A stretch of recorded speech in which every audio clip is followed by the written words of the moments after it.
Hello दोस्तों, मेरा नाम है कृष्णा मिश्रा। आप सभी का जीएस कर्मयोगी में भरपूर स्वागत है। हम पहली क्लास लिए थे एचईओ की। एचईओ की एक क्लास हो चुकी है, यानी कि हेल्थ एजुकेशन ऑफिसर की एक क्लास हो चुकी है। पहली क्लास में हमने पढ़ाया था, पहली क्लास में बात हुई थी हमारी पोषण को पढ़ाया था हमने, और दूसरी क्लास हमारी होगी पाचन क्रिया की। तो आप सभी लोगों को अगर पढ़ना है, हेल्थ एजुकेशन ऑफिसर की तैयारी कर रहे हैं, हेल्थ एजुकेशन ऑफिसर आप सभी को बनना है, तो आप सभी लोगों को जीएस कर्मयोगी से पढ़ना ही पड़ेगा। आपके लिए कोई विकल्प नहीं है जीएस कर्मयोगी के अलावा, क्योंकि जीएस कर्मयोगी पे आपको सबसे बेहतरीन क्लास मिल रही है, यूट्यूब दुनिया में फ्री की क्लास मिल रही है। तो हमारी आज दूसरी टॉपिक है पाचन क्रिया। पाचन क्रिया के बारे में हम जानेंगे, तो उसके पहले हम बता देते हैं पूरे सिलेबस को हम मुफ्त में यूट्यूब दुनिया में कंप्लीट करवाएंगे, एक भी पैसा नहीं लेना है। और आप सभी लोगों को हम सिर्फ ऐसे ही बोल के पढ़ाएंगे, जो शब्दावलियां ज्यादा कठिन होगी उसके साथ हम बोर्ड पे आएंगे।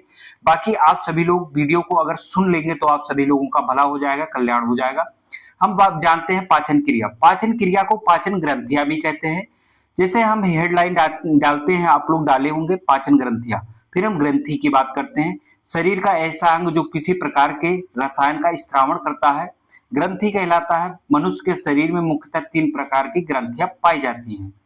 तो हम जानते हैं कौन कौन सी प्रकार की ग्रंथियां पाई जाती हैं। बहिर्स्रावी ग्रंथि, अंतःस्रावी ग्रंथि, मिश्रित ग्रंथि।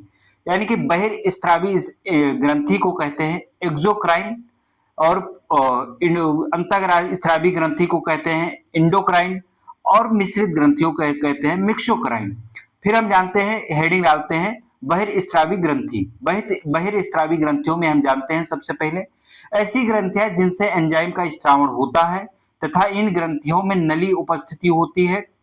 पाचन ग्रंथियां बहिर्स्रावी ग्रंथियां कहलाती होती हैं। पाचन ग्रंथियां बहिर्स्रावी ग्रंथियां होती हैं। आप लोगों को पता चल गया होगा, फिर से बता दे रहे हैं। ऐसी ग्रंथियां जिनसे एंजाइम का स्रावण होता है तथा इन ग्रंथियों में नली उपस्थित होती है, पाचन ग्रंथियां बहिर्स्रावी ग्रंथियां कहलाती हैं। फिर अंतःस्रावी ग्रंथियों के बारे में हम जानते हैं। ऐसी ग्रंथियां जो हार्मोन्स का स्रावण करती हैं, इसमें नलिका नहीं होती है। फिर हम मिश्रित ग्रंथि के बारे में जानते हैं। ऐसी ग्रंथियां जिनसे एंजाइम और हार्मोन्स दोनों का स्रावण होता है, मिश्रित ग्रंथियां कहलाती हैं। आप सभी लोगों को वीडियो पसंद आया हो तो जरूर लाइक करें, शेयर करें, सब्सक्राइब करें।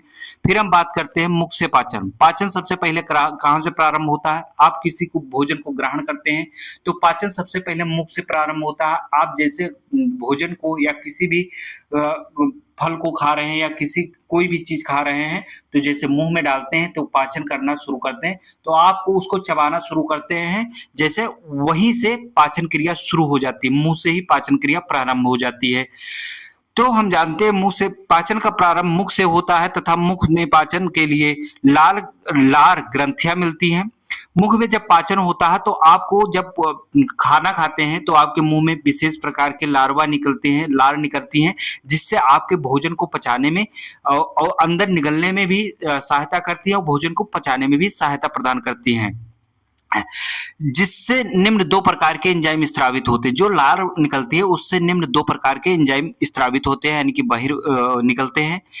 पहले तो टाइलिन, जिसको साल्वरी आल्सम कहते हैं, जिससे स्टार्च का पाचन यानी कि मल्टोज का करते हैं। कार्बोहाइड्रेट यानी कि स्टार्च, इसको मल्ट को तोड़ के और ये माल्टोज को तोड़ करके और भोजन के रूप में ये शरीर में जाता है। भोजन तो माल्टोज के रूप में तोड़कर इसे ये अंदर पेट में डाल देता है। फिर लाइसोजाइम को जानते हैं। लाइसोजाइम या बैक्टीरिया को समाप्त करता है। लाइसोजाइम जो निकलता है वो भोजन में, जब आप भोजन करते हैं तो भोजन में बहुत से प्रकार के बैक्टीरिया चले जाते हैं, तो लाइसोजाइम क्या काम करता है? बैक्टीरिया को समाप्त करता है तथा यह मानव के शरीर में लार, आंसुओं में एवं पसीने में, मूत्र में भी मिलता है लाइसोजाइम।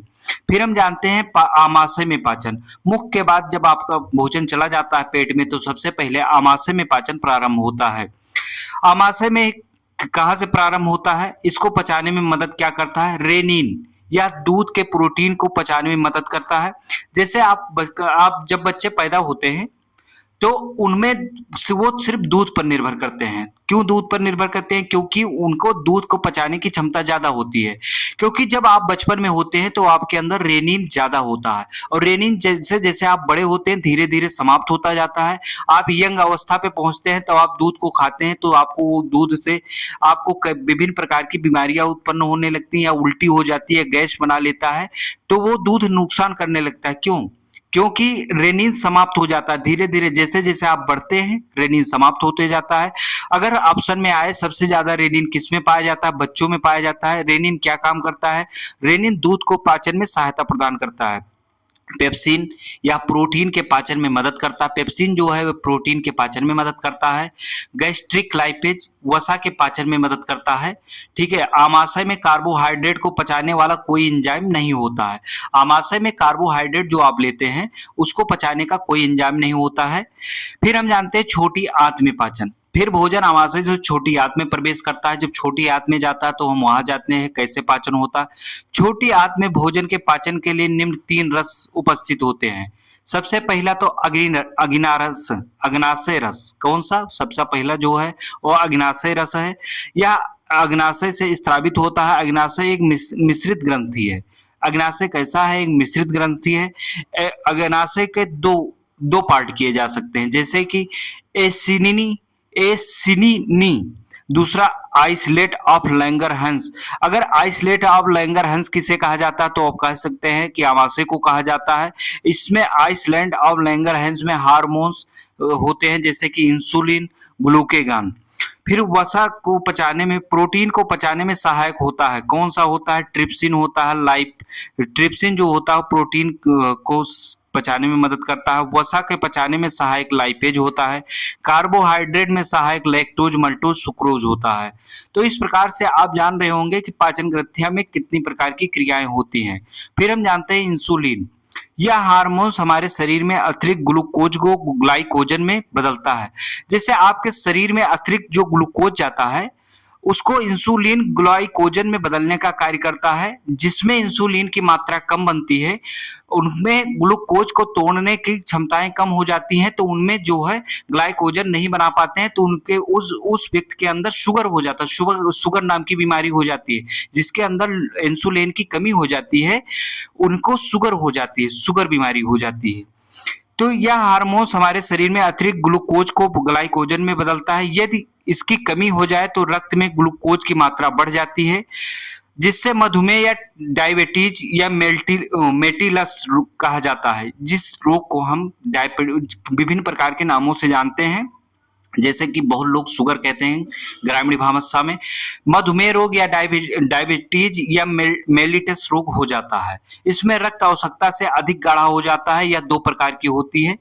देखो, जब रक्त अधिक आवश्यकता, जब इंसुलिन नहीं बनेगा तो आपका रक्त जो है अधिक गाढ़ा हो जाएगा, जिसके वजह से आपको मधुमेह, डायबिटीज या मेलिटस रोग हो जाता है। यह 2 प्रकार का होता है। तो हम जानते हैं टाइप 1 किस प्रकार का होता है। टाइप 1 जो है जन्मजात डायबिटीज होता है। ये जन्मजात होता है, ये जन्मजात होता है। और डायबिटीज 2 या निश्चित आयु में होने वाली मधुमेह की बीमारी है। जन्मजात वाली बीमारी ऐसी होती है जैसे कि किसी के माता पिता में से किसी को डायबिटीज है, तो या उसके जन्म लेने वाले बच्चों में जैसे वो बड़े होते हैं तो उसमें मधुमेह की बीमारी हो जाती है। फिर हम जानते हैं डायबिटीज इंटिपीडस। डायबिटीज इंटिपीडस क्या है? यह बीमारी ये डीएच, ठीक है, हार्मोन्स की कमी से होती है। किसकी कमी से होती है? डायबिटीज इंटिपीडस यह बीमारी एडीएच की हार्मोन्स की कमी से होती है, जो पीयूष ग्रंथि से निकलता है, जो किडनी पर कार्य करता है तथा पानी अवशोषण में मदद करता है। यदि इस हार्मोन्स की कमी हो जाए तो किडनी में पानी का अवशोषण कम करती है, जिसके कारण शरीर में मूत्र के रूप में पानी का अत्यधिक उत्सर्जन होता है। फिर हम जानते हैं ग्लूकेगॉन यह शरीर में आवश्यकता पड़ने पर ग्लाइकोजन को ग्लूकोज में बदलता है। अग्नाशय ग्रंथि से निकलने वाले रस को पूर्ण रस कहा जाता है। अगर पूछा जाता है आपके परीक्षा में पूर्ण रस किसे कहा जाता है, तो अग्नाशय से निकलने वाले रस को पूर्ण रस कहा जाता है, क्योंकि यह मुख्य सभी घटकों को पचा सकता है। फिर हम जानते हैं पित्तरस को। इसका निर्माण यकृत यानी कि लीवर में होता है तथा इसे पित्ताशय में संग्रहित किया जाता है, यह वसा में पाइसीकरण में मदद करता है, यह वसा के पाइसीकरण में मदद करता है। वसा के कण बहुत बड़े होते हैं जिन पर एंजाइम काम नहीं कर पाते। वसा के कण बड़े होते हैं, इस पर एंजाइम काम नहीं कर पाते हैं, इसीलिए पित्त लवण की सहायता से वसा को छोटे कणों में तोड़ा जाता है, पाइसीकरण कहा जाता है। पित्त रस बिलीरुबिन और स्रावित होती है, जो त्वचा और नाखूनों में जमा होते हैं, जिनसे शरीर में हल्का पीलापन दिखाई को पीलिया या जॉइंटिस कहते हैं। अब आपको समझ में आया, जैसे कि आपका पित्ताशय में बिलीरुबिन और बिलीवर्डिन नामक जो रस स्रावित होता है, वो धीरे धीरे आपकी आंखों में और नाखून में जमा हो जाते हैं। तो जब ये जमा हो जाते हैं तो शरीर का रंग पीला दिखाई देने लगता है, जिसे हम पीलिया यानी कि या जॉइंटिस बीमारी के नाम से जानते हैं। लीवर यकृत यह शरीर है, लेकिन इससे कोई एंजाइम स्रावित नहीं होता, या शरीर के अवशोषित करता है तथा यूरिया के निर्माण में सहायक है। छोटी आंत का रस, हम जानते हैं छोटी आंत के रस के बारे में, यह भी एक पूर्ण रस है, यह पाचन की प्रक्रिया को पूरा करने में मदद करते हैं। फिर हम जानते हैं कैलोरीफिक मान निकाल लेते हैं। किसी पदार्थ के 1 ग्राम को जलाने पर उत्पन्न मात्रा उसका कैलोरीफिक मान कहलाता है।